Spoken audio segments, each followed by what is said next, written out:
Okay, so let's start with number 1 here. We want to find the derivative of 5 to the 3 times x plus 2. And for this one, you want to take the original function, multiply by the derivative of the exponent, and then multiply by ln of 5. So we can write this as 3 times ln of 5 times 5 to the 3x plus 2. So this is the answer to number 1. For number 2, we want to take the derivative of e to the x squared plus 2x.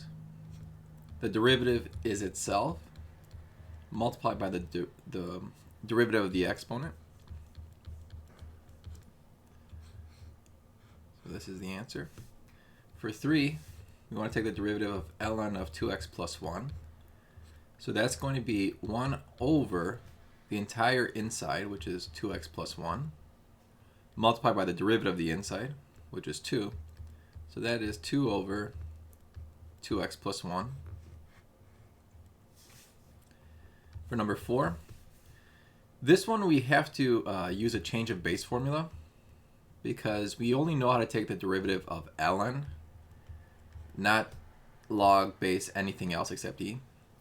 So the change of base formula is going to be ln. So basically we're changing 2 to base e. ln of x plus 2 divided by ln of 2. And now we can take the derivative of ln of x plus 2 over ln of 2. So the 1 over ln of 2 is just a constant. We can factor that out. And then the derivative of ln x plus 2 is 1 over x plus 2. And then multiplied by the derivative of x plus 2, which is 1. So I'm not going to bother writing that out. So then it's just 1 over ln of 2 times x plus 2.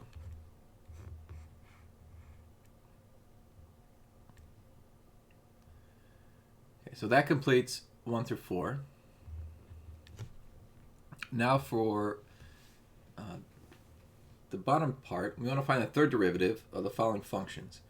Okay, the first one is negative 5x to the 5th plus 2x cubed plus 8x to the negative second minus 3x. So we'll say this is y. So then the derivative, we just have to use a power rule. So we'll basically bring down the power and subtract by 1. Okay, so take another derivative. So keep bringing down the power, subtract by 1. And then the derivative of a constant is just 0. So then for the third derivative, we have 300x squared plus 12 minus 192 x to the negative 5th power. Okay, so this is number 1.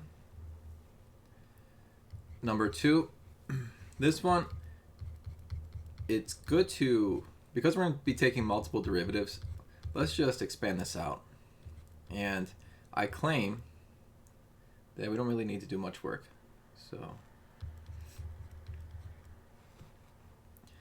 let's look at this. If I take the first derivative, the x squared becomes 2x. Take another derivative, 2x becomes 2. So after 2 derivatives, x squared is 2. And if I take 3 derivatives, it becomes 0. Okay, so this is just to show the work, but basically I don't need to show all this work because I know the derivative is going to be 0. All right, number 3, we have y equals x minus 1 over x plus 3. So this one, honestly, I don't want to use the quotient rule. It's a waste of time. So I'm going to try to avoid it, and I'm going to apply a little trick. So I'm going to rewrite x minus 1 as x plus 3 minus 4. And so the reason I chose x plus 3 is it's the same thing as a denominator. Right? So keep in mind, I did not change the value of this fraction. It's still the same thing.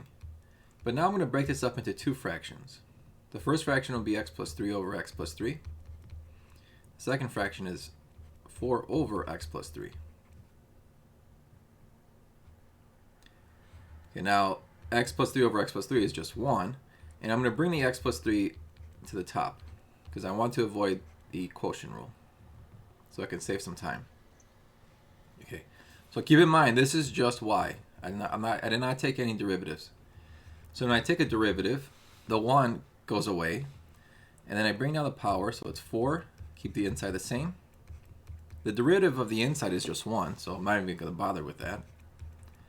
For the second derivative, I bring down the power, keep the inside the same, subtract 1 in the exponent, and then finally for the third derivative, we get 24 times x plus 3 raised to the negative 4 power.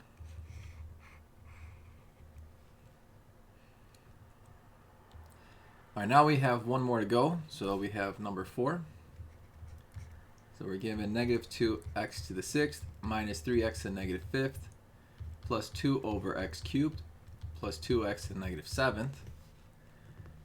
So everything looks good except I don't like the 2 over x cubed, so I'm going to bring the x cubed to the top as x to the negative 3.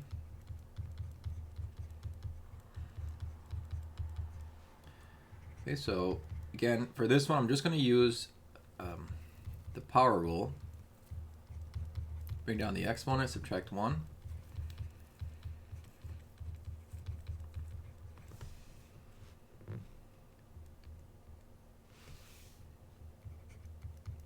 Now let's look at the second derivative. Let's keep bringing down the exponent, subtracting by 1.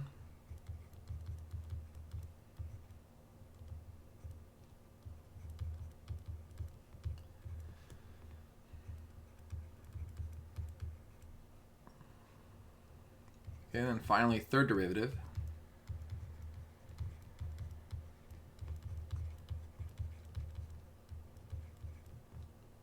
So this is a 0, this is 630.